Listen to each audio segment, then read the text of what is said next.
1905లో గుండాదాన్ని చంపి అడిగేటోళ్ళు లేడు, అది లేదు ఇది లేదు, ఉలుపు లేదు పలుకు లేదు అని అప్పుడు ప్రకటించారు. మళ్ళీ దాని తర్వాత మళ్ళీ ఆదిలాబాదు మహారాష్ట్ర సరిహద్దుల్లో కొమరభీము నాయకత్వంలో అప్పుడు మళ్ళీ పోరాటాలు. అడవి పోయినప్పుడు ఎట్లా పోతారు? ఉత్త చేతులతో పోతారా? ఒక కర్ర పట్టుకొని పోతారు, కొడవలు పట్టుకొని పోతారు, ఒక గుడ్డలు పట్టుకొని పోతారు, ఒక కత్తి పట్టుకొని పోతారు. మరి వాళ్ళ బతుకు తెరువు కోసం, మనుగడ కోసం వాళ్ళు పట్టుకొని పోయిందని ఏమంటావు? ఆయుధం అంటావా? శ్రీనివాస్ యాదవ్ అప్పుడు టీడీపీ అంతే అనుకుంటా, ఆయన కొట్టిండ్రు అక్కడ సిద్దిపేటలో. తలసాని శ్రీనివాస్ యాదవ్ ని జరిగింది. రుచా పనులు చేస్తే ఒప్పుకుంటారా? మరి అప్పుడు కూడా జగన్ తెలుసు గెలవడం కూడా బీజేపీ తోటి అంటగాగిన ప్రతి ఒక్కరికి విజయం తథ్యం. జూబ్లీహిల్స్ బై ఎలక్షన్స్ మన కాంగ్రెస్ పార్టీ విజయం సాధించింది. ఎన్నికల పైన ఏం చెప్తారు? ఏ విధంగా జరిగిన ఎన్నికలు అంటే అసలు ఎన్నికలంటేనే జూబ్లీహిల్స్ ఎన్నికల్లో ఇప్పుడు అప్పటి వరకు ప్రభుత్వం పైన వ్యతిరేకత ఉన్నది. ఈ విజయంతో మొత్తం ఆ వ్యతిరేకత పోయిందనుకోవచ్చా? ఎట్లా పోతుంది? కేసీఆర్ కానీ రేవంత్ రెడ్డి కానీ ఒక ఏకాభిప్రాయంకి వచ్చిరంటారా? దోపిడీ వర్గాలు ఎప్పుడు కలిసే ఉంటాయి. అంటే ఎన్ని నెలల నుంచి కడుతున్నారు? గడువు చాలా అయిపోయిందన్న, చాలా చెప్పినాము, చెక్కులు ఇచ్చిండ్రు, బౌన్స్ అయినాయి. ఒక 3-4 నెలలుగా కట్టకపోతే ఇవన్నీ మామూలే కదా, మాకు తెలుసు కదా. మేము ఎన్ని చెక్కులు ఇచ్చినాం, ఎన్ని బౌన్స్ అయింది, ఎంత అప్పటికి మాకు కేసీఆర్ గారి కథలన్నీ ఇట్లా ఉంటుండేనా? అన్ని మాకు అన్ని తెలుసు కాబట్టి వాడు ఎవడో బెదిరిస్తా ఉంటే నేనే ఆన్సర్ ఇవ్వాలా. ఇలా సాయంత్రం 5 గంటలకల్లా కథం. ఎవరు? కేసీఆర్. మావోయిస్టులు కొన్ని పోస్టర్లు అంట పెట్టి మీరు రాజీనామా చేయాలా లేకపోతే మిమ్మల్ని లేపేస్తాం. తెలంగాణ ఉద్యమం అనేది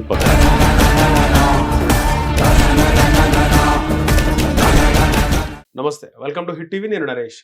మావోయిస్ట్ కేంద్ర కమిటీ సభ్యుడు హిడ్మాను హతమార్చారు. ఈ అంశంపై మాట్లాడదాం. మనతో పాటు తెలంగాణ ఉద్యమకారులు మాజీ మావోయిస్ట్ గాదే ఎన్నయ్య గారు ఉన్నారు. సార్ నమస్తే. హిడ్మాని అంతమందించారు మొత్తానికి. దాదాపు ఒక 4-5 నెలల నుంచి దేశవ్యాప్తంగా కేంద్ర ప్రభుత్వం మొత్తం ఈ యొక్క మావోయిస్టులను వీళ్ళందరినీ ఏరివేసే ప్రక్రియ ఒక మార్గం ఎంచుకుంది సార్. ఇక మొత్తం ఏరివేత అయిపోద్ది అంటారా సార్? మొత్తం ఎక్కడికక్కడ మావోయిస్టులు లేకుండా చేస్తారా?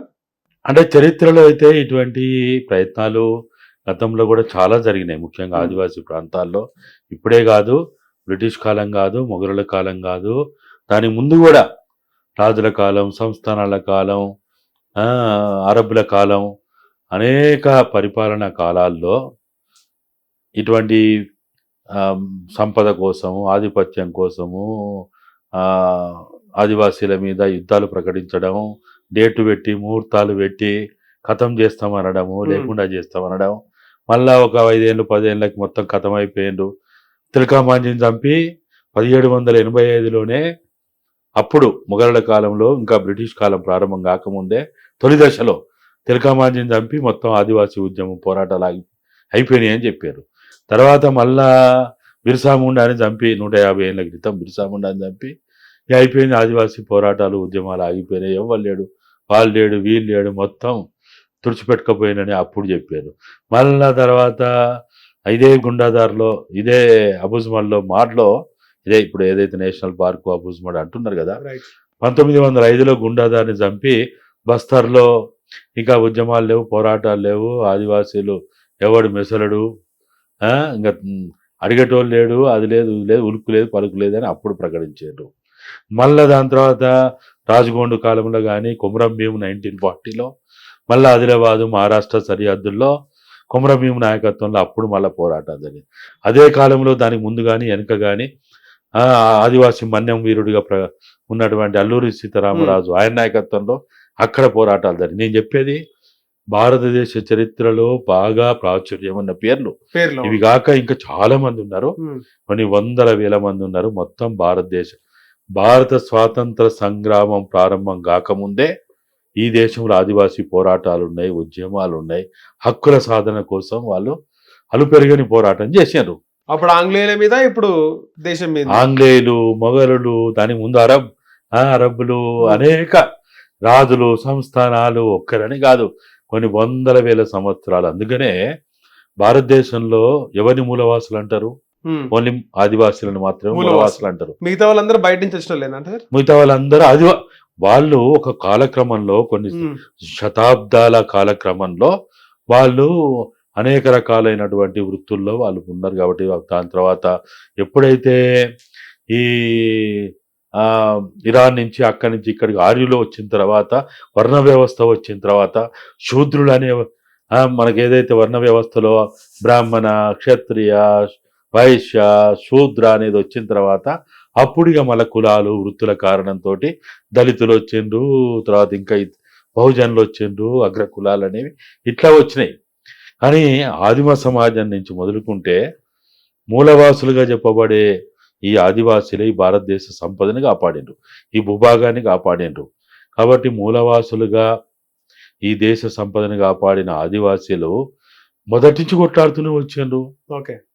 అయితే ఈ కొట్లాటలో ఆదిమ కాలంలోనేమో రాయితోటి, రప్పతోటి, కర్రతోటి ఇటువంటి వాటితోటి కొట్లాడిండ్రు. అవి ఆయుధాలు కాబట్టి. అప్పుడు ఇంకా ఇనుము కనిపెట్టలే. ఇనుము కనిపెట్టిన తర్వాతనే ఇనుప పదార్థం ఎప్పుడైతే మనకి కనిపెట్టబడిందో, తయారు చేయబడిందో, అప్పుడు దాని తర్వాత కత్తి, కొడవలి, పార, గడపార, ఇక విల్లంబులు వచ్చినాయి. విల్లంబులకు కూడా అప్పుడు బాణాలకి ఇవన్నీ వచ్చినాయి. అప్పుడు ఇనుప వస్తువును ఉపయోగించడం మొదలు పెట్టిండ్రు. అప్పటి వరకు మన కథ ఏంటిది? ఇప్పుడు రామాయణ మహాభారతాల్లో అప్పుడు గదలే కదా. మహాభారతం వచ్చేసరికి విల్లంబులు వచ్చినాయి, బాణాలు వచ్చినాయి. కానీ మహాభారతం వచ్చినప్పుడు అన్ని గదలే కదా. అయితే ఇప్పుడు మొత్తంగా కూడా కాలక్రమంలో ఆయుధాలు అనేవి అనేక రూపాంతరం చెందుతూ వస్తున్నాయి. ఇవాళ తుపాకులు వచ్చినాయి, తూటాలు వచ్చినాయి, దాని తర్వాత ఏకపాటి సవన్లు, SLRలు, రాకెట్ లాంచర్లు, డ్రోన్లతోటి కూడా ఇప్పుడు యుద్ధం చేస్తా ఉన్నారు. హెలికాప్టర్లతోటి యుద్ధం చేస్తూ, భూమార్గం కాకుండా వాయు మార్గంలో కూడా ఇప్పుడు యుద్ధాలు జరుగుతూ ఉన్నాయి, ఆకాశ మార్గంలో కూడా యుద్ధాలు జరుగుతున్నాయి. కాబట్టి ఇప్పుడు జరిగే మొత్తంగా కూడా ఈ యుద్ధం అనేది ఇప్పటిది కాదు. ఈ యుద్ధం అనేది సమాజంలో ఆధిపత్యం ఉన్నప్పటి నుంచి మొదలైంది, అసమానతలు ఉన్నప్పటి నుంచి మొదలైంది, వివక్ష ఉన్నప్పటి నుంచి మొదలైంది, అంటరానితనం ఉన్నప్పటి నుంచి మొదలైంది. ఆకలి పేగుల మంటల్లోంచి ఉద్యమాలు వస్తాయి, పోరాటాలు వస్తాయి, యుద్ధాలు వస్తాయి. యుద్ధాలు ఇప్పుడు మహాభారతంలో యుద్ధము అది దానికి ఒక చరిత్ర, రామాయణంలో యుద్ధం అదొక చరిత్ర. కానీ ప్రజలు యుద్ధం చేసేది ప్రపంచంలో ఎక్కడ యుద్ధం చేసినా వాళ్ళు వాళ్ళ సమస్యల కోసం యుద్ధాలు చేసిండ్రు. ఇదేది మొదటిది కాదు, ఇది చివరిది కూడా కాదు. మావోయిస్ట్ పార్టీ చరిత్ర ఎంత? అంత 50-60 ఏళ్ళు. భారతదేశంలో కమ్యూనిస్ట్ పార్టీ చరిత్ర ఎంత? అంత 100 ఏళ్ళు. 1925లో కమ్యూనిస్ట్ పార్టీ పుట్టింది ఇక్కడ, ఇలా 2025లో ఉన్నాం. అంత కలిపితే 100 సంవత్సరాలు. ML పార్టీ 60 ఏళ్ళలో పుట్టింది. ఇదొక 67 1967 ML party, Marxist Leninist party. అంటే ఇప్పుడు నక్సలైట్ పార్టీ అని చెప్తున్నాం కదా, అది పుట్టింది అంతా 1967లో పుట్టింది. అంటే దాని అర్థం ఏంటిది? ఇదంతా చాలా షార్ట్ పీరియడ్ ఇది. కానీ తెలంగాణ రైతాంగ సాయుధ పోరాటం జరిగింది. మరి అప్పుడు నక్సలైట్ లేరు కదా. హిట్ టీవీ యాప్, ఇందులో short news, live news, entertainment shows, movies, digital magazines తో పాటు మీ జిల్లా వార్తలను కూడా ఫ్రీగా చూడొచ్చు. ఇంకెందుకు ఆలస్యం? వెంటనే హిట్ టీవీ యాప్ ని డౌన్లోడ్ చేసుకుని ఫ్రీగా ఎంటర్టైన్మెంట్ పొందండి. Hit TV app, hit TV app, please download hit TV app. Hit TV app ని ఫ్రీగా డౌన్లోడ్ చేసుకుని ఎంజాయ్ చేయండి. మీకు నచ్చిన ఎంటర్టైన్మెంట్ కోసం హిట్ టీవీ యాప్ ని ఫ్రీగా డౌన్లోడ్ చేసుకుని ఎంజాయ్ చేయండి. హిట్ టీవీ యాప్ ని డౌన్లోడ్ చేసుకుని ఆస్వాదించండి, ఆశీర్వదించండి. ఇంతమంది సెలబ్రిటీలు హిట్ టీవీ యాప్ ని డౌన్లోడ్ చేసుకోండి అని చెప్తున్నారంటే ఎంత మంచి యాప్ ఆలోచించండి. అమెరికా అమెరికా అమెరికా అమెరికాలో చదవాలనుకునే వాళ్ళకి విశ్వసనీయమైన పేరు మన శౌర్య కన్సల్టెన్సీ.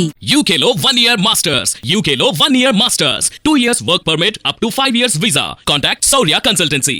Contact 89851 89851.